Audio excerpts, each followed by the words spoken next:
আসসালামু আলাইকুম। অরিনের রান্নাঘরের পক্ষ থেকে সবাইকে স্বাগত জানাচ্ছি। আপনারা সবাই কেমন আছেন? আশা করছি সবাই অনেক ভালো আছেন। আজকে আমি আপনাদের তৈরি করে দেখাবো দারুণ মজার ভাপা পিঠা। আশা করছি আমার আজকের রেসিপিটি আপনাদের কাছে ভালো লাগবে। শীতকালে এই ভাপা পিঠাটা কিন্তু আমরা সকলেই তৈরি করে খেয়ে থাকি, তবে এটা সব সময় কিন্তু তৈরি করে খাওয়া যায়। আশা করছি আমার আজকের রেসিপিটি ভালো লাগবে। তাহলে চলুন দেখে নেওয়া যাক। এখানে ভাপা পিঠা তৈরির জন্য প্রথমেই আমি নিয়ে নিয়েছি চাউলের গুঁড়া, আর এখন এখানে দিয়ে দিচ্ছি কিছুটা লবণ। আর এই চাউলের গুঁড়াটা আমি ঢেঁকিতে কুটে নিয়েছি। আর এই চাউলের গুঁড়াটা কিন্তু ভেজা, এজন্য এখানে খুব বেশি পানি লাগবে না, খুব অল্প পানিতেই এই চাউলের গুঁড়াটা মেখে নেওয়া যাবে। আর এখানে পানির পরিমাণটা ঠিক কতটা দিতে হবে সেটা বলে বোঝানো যাবে না, এটা আপনারা আপনাদের মাখানোর সময় একটু বুঝে তারপরে এখানে পানিটা দিয়ে দিবেন। আর এটা মাখা হয়ে গেছে দেখতে পাচ্ছেন। আর এটা যখন একটু মুট করলে ভেঙে যাবে না খুব সহজেই, তখনই বুঝতে হবে এটা মেখে নেওয়া হয়ে গেছে। চাউলের গুঁড়াটা এখন আমি একটি ছাঁকনি দিয়ে চেলে নিচ্ছি। আর এটা ছাঁকনি দিয়ে চেলে নিলেই একদম ছোট দানা হবে।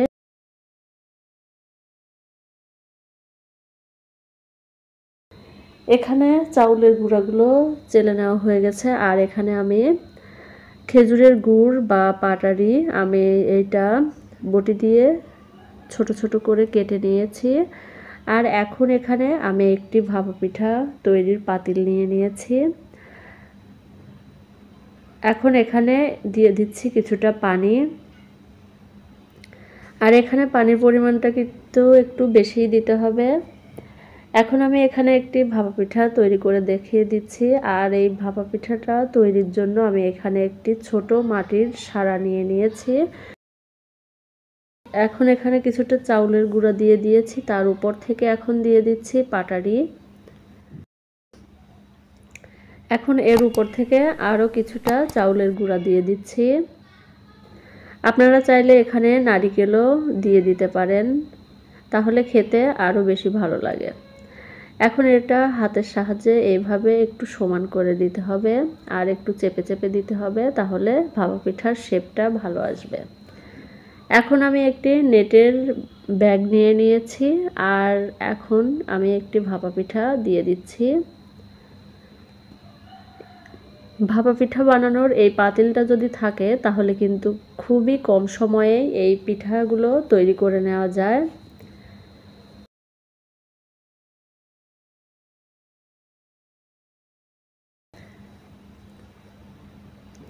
এখন আমি আরও একটি পিঠা আপনাদের তৈরি করে দেখিয়ে দিচ্ছি। আর এখানে আপনারা মিষ্টিটা আপনাদের পছন্দের মতো দিয়ে দিবেন।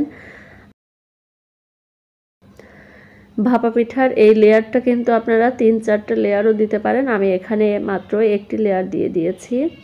দেখতে পাচ্ছেন একটি ভাপা পিঠা হয়ে গেছে। আর এটা কিন্তু খুবই দারুণ হয়েছে। এইভাবেই আমি সবগুলো পিঠা বানিয়ে নেব।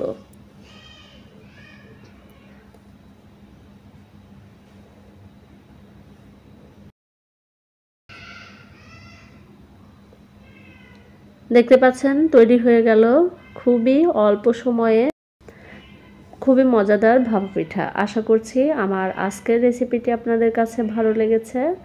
ভালো লাগলে প্লিজ লাইক, কমেন্ট এবং শেয়ার করবেন। আর যারা এখনও আমার চ্যানেলটি সাবস্ক্রাইব করেননি প্লিজ আমার চ্যানেলটি সাবস্ক্রাইব করবেন।